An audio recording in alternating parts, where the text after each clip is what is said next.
പൊറോട്ടയ്ക്കും ബീഫിനുമൊപ്പം ഇനി ഫ്രീയായി ഗ്രേവി കിട്ടിയില്ലെന്ന പരാതി നിലനിൽക്കില്ല. എന്താണെന്നല്ലേ?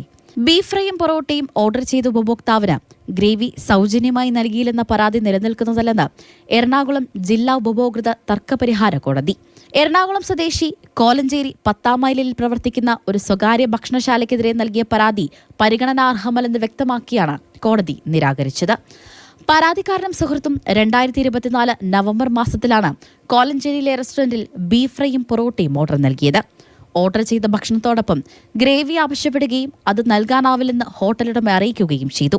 തുടർന്ന് കുന്നത്തുനാട് താലൂക്ക് സപ്ലൈ ഓഫീസർക്ക് പരാതി നൽകി. താലൂക്ക് സപ്ലൈ ഓഫീസറും ഫുഡ് സേഫ്റ്റി ഓഫീസറും അന്വേഷണം നടത്തുകയും ഗ്രേവി കൊടുക്കുക എന്നത് സ്ഥാപനത്തിന്റെ പോളിസിയല്ലെന്ന് റിപ്പോർട്ട് നൽകുകയും ചെയ്തു. തുടർന്ന് പരാതിക്കാരൻ കോടതിയെ സമീപിച്ചു. കേസ് പരിഗണിച്ച കോടതി സൗജന്യമായി ഗ്രേവി ലഭ്യമാക്കാമെന്ന് റെസ്റ്റോറന്റ് വാഗ്ദാനം നൽകുകയോ അതിനായി പണം ഈടാക്കുകയോ ചെയ്തിട്ടില്ലെന്ന് നിരീക്ഷിച്ചു.